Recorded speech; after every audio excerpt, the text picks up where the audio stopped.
The purpose of human life. A soul is in the position it is in, living many human lives on earth, as we will explore, in order to learn what it means to do so. To learn about itself. All that is in these seemingly separate portions called souls interacts with itself while human, as though they are not the same thing. Each learns to develop an ego and sense of self, an identity of one kind or another that tells the human person what he or she is about and where he or she is headed and why. The ultimate goal of all of this is to learn about the power of choice. The original intent is to learn about the self, and this is done by temporarily splitting portions of the divine self off from the rest and then interacting with one another to see what happens. Learning to make choices from different motivations is a major part of the manifestation experiment. Dealing with the consequences of choices made from different motivations is equally important. As you view your life as it has been constructed and developed by you, your thoughts, your beliefs, and your emotions, consider that the essential reason divine consciousness, as soul embodied as you, is to learn about how to make choices and deal with the results of those choices. When people live in their minds, which are often self-appointed dictators for life, they may come to interpret their choices as meaningful in terms of the factual outcomes of the decisions they make. Failure to realize that motivation matters. Your soul is observing and is interested much more in why you choose what you choose. Your motivation is everything. Why you do something is more important than the thing being done. This is a way of saying that the results of choices are determined less by the facts in play than the energies in play as the situation unfolds. What you as soul are really learning is not about the logic, facts, and details that go into making decisions and choices. You are learning about progressing from choosing and deciding from a motivation of fear to one of love. It is all about the vibration you are emitting, and there are two vibrations, fear and love. And so it is the point of sentient life on earth to learn to become loving, to explore fear in all its possible manifestations, and then to choose love. Your true nature as soul, a portion of all that is loving and only loving. And your mission as a being with sentience on the earth is to learn to remember this fact. Each of you cycles through the attitudes, beliefs, and motivations that are modeled for and taught to you before you figure out what it means to be truly loving. Each of you tries to do a right thing with a fear-based motivation because that is often all or most of what you have been shown and taught. As a consequence, you learn in hard ways what comes of making decisions and choices from fear. Then your minds come in and ascribe reasons for why the situation did not work out well. And this is the source of beliefs that get stuck in your field and float around, creating in the world around you things your personality does not want to experience. Footnote.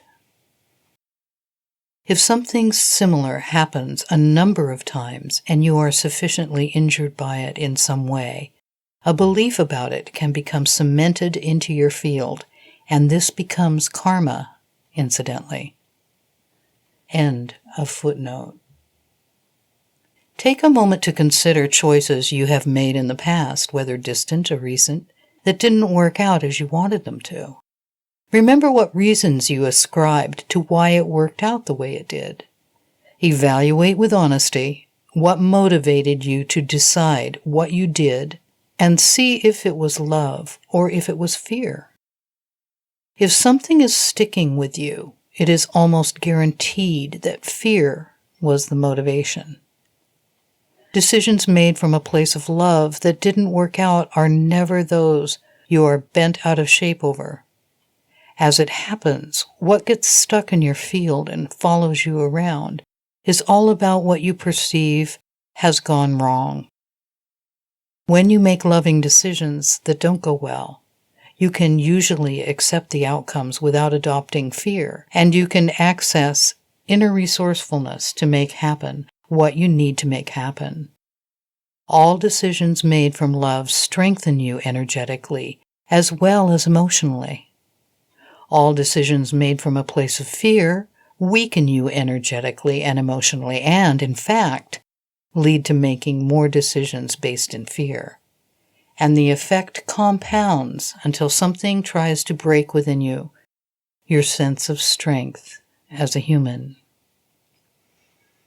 If you have been thinking of what you consider failures in your past, whether distant or recent, please be aware of the fact that as beings learning to make choices from the right motivations, you are bound to make what look like mistakes along the way. You are in a long-term, multi-life process of learning how to be a person, which is to say how to make choices and deal with the consequences and results of those choices. Put another way, it is by design of all that is that you appear to mess up now and then. Or perhaps this happens often, depending upon your relationship with loving versus fear-based motivations. Because if you hold on to fear, then you will generate more fear and draw more fear-inspiring circumstances into your life. If you can find it within yourself to forgive what seems like your failures, then you are another step closer to inhabiting your true nature as a divine being who is loving, the basic fundamental truth about who you are behind this human personality of yours. It is up to you, but I would like for you to know that it is your option to view things that don't go well as failures or as elements in your long-term process to learn about making choices and dealing with the consequences. In many places, I describe this process of learning over the long haul, over the course of many lives, to become the source of love.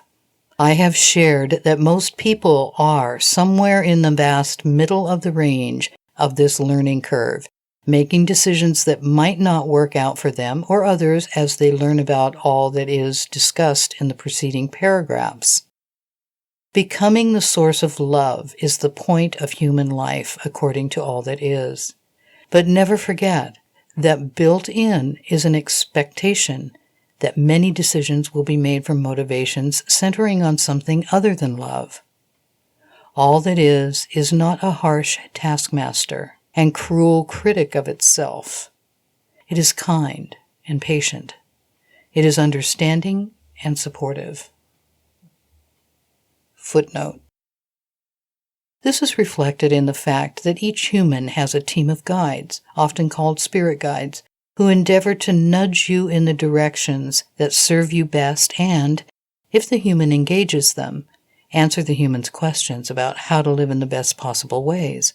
Guides have access to the manual that the soul wrote while the human has mostly forgotten that there is a plan in the first place and often cannot read the manual. End of footnote. I invite you to explore how willing you are in this moment to approach your life history of making choices through the lens of kindness, patience, and understanding. As stated above, the more you do this, the closer you get to reconnecting with your true nature as divine consciousness, which is loving.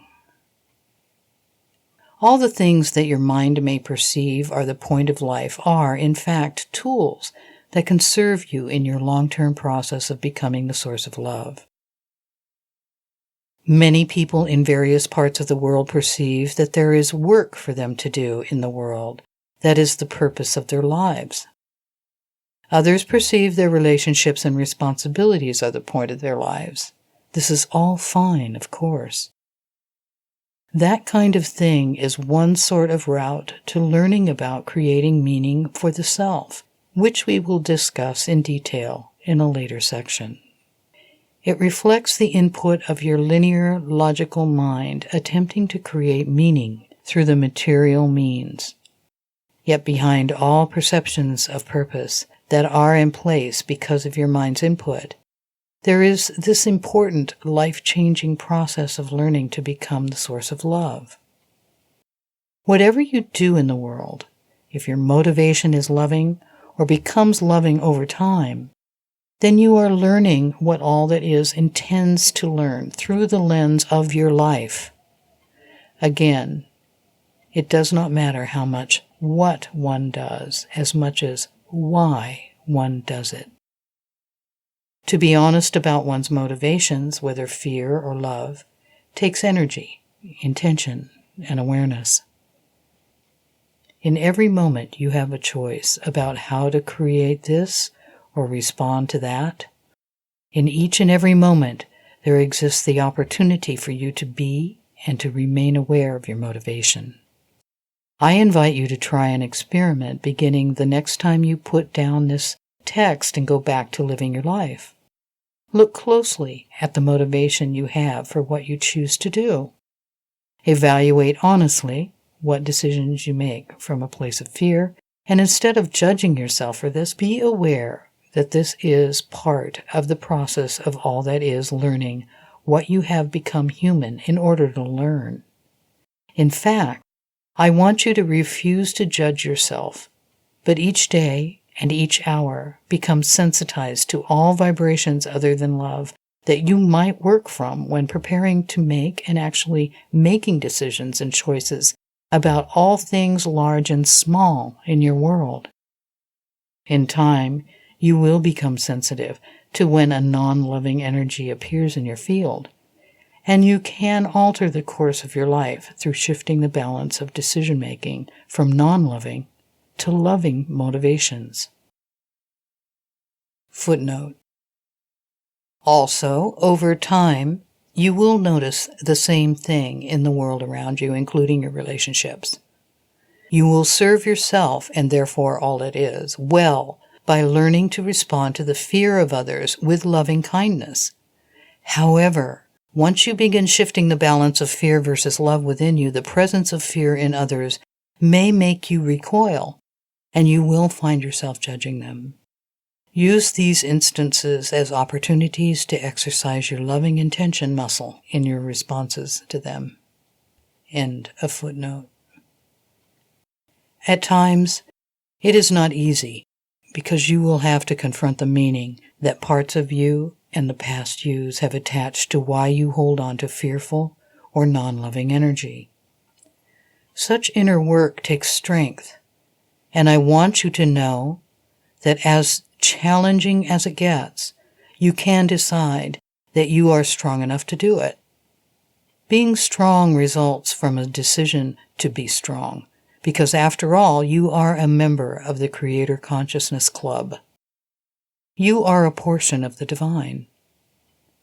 Decide to be strong, and you will be able to face all that you need to face within that comes up during this self-reflective process.